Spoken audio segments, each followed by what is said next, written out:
தினம்தோறும் விளக்கேற்ற நல்ல எண்ணெய் இதயம் நல்லெண்ணெய்.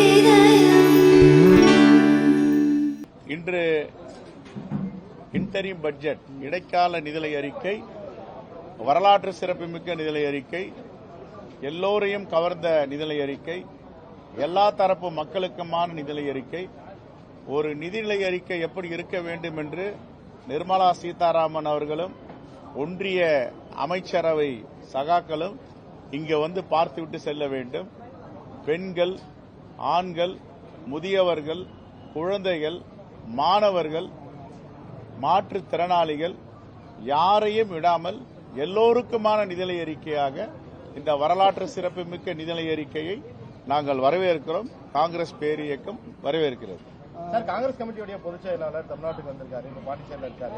முதலமைச்சரை சந்தித்து இந்த கூட்டணி விவகாரம் தொடர்பாக பேசுவதற்கான வாய்ப்பு இருக்கா? இல்ல, எலெக்ஷன் பிரிப்பரேஷன் மீட்டிங் வந்திருக்காங்க, பாத யாத்திரை நடக்குது. இங்கேயும் 4 மணிக்கு பாத யாத்திரை கலந்துக்கிறாரு. ரைட் சார், மாணிக்கம் தாக்கூர் நானும் செல்வப்பிரந்தை அவர்களும் அண்ணன் தம்பி அப்படின்னு குறிப்பிட்டு பேசியிருக்காரு. நீங்களும் நானும் அண்ணன் தம்பி தான். இவங்கெல்லாம் எங்க அண்ணன் தம்பி தான். இவங்கெல்லாம் யாரு? அண்ணன் தம்பி தான். வயசுல பெரியவங்களா இருந்தா அண்ணன், வயசுல பெரியவங்களா தம்பி. தலைவர் இருக்கும் போது மாட்டுக்கதிரை பதிவு செய்யும் போது சண்டை, அண்ணன் தம்பிக்கு சண்டை நடக்கும் அப்படின்னு சொல்லியிருக்காங்க. சண்டை நடந்ததா ஒரு கேள்வி இருக்குல்ல சார்? ஒரு சண்டை, நான் யாருக்கிட்டையும் சண்டை போட மாட்டேன். வேற யாராவது சண்டை போட்டாங்களா நான் என்ன பண்ண முடியும்? நான் சண்டை போடுற ஆள் கிடையாது. முதலமைச்சரை வந்து வேணுகோபாலோ இல்ல நீங்களோ சந்திக்கலன்னு எடுத்துக்கலாமா, இல்ல சந்திக்கிறதுக்கான சூழல்? இல்ல, இது முழுக்க முழுக்க கட்சி நிகழ்ச்சியில கலந்துருக்காங்க. அது மாதிரி எதுவும் சந்திப்பு எனக்கு தெரிஞ்சு இல்ல. எங்களை அகில இந்திய காங்கிரஸ் கமிட்டி என்ன வழிகாட்டுகிறதோ, ஏற்கனவே ஜனவரி 17ஆம் தேதி வழிகாட்டுதல் சொல்லியிருக்கிறார்கள். யாரும் பொதுவெளியில் தேர்தல் விஷயமாகவோ கூட்டணி விஷயமாக பேசக்கூடாதுன்னு. அதை முழுமையாக நான் கடைபிடிக்கிறோம். அதே போன்று எல்லோரும் கடைபிடிக்க வேண்டும் என்றுதான் என்னுடைய வேண்டுகோள். அகில இந்திய தலைமைக்கு அதைவிட மேலானவர்கள் யாரும் இல்லை. நான் பலமுறை சொல்லியிருக்கிறேன், இப்பொழுதும் சொல்லுகிறேன்.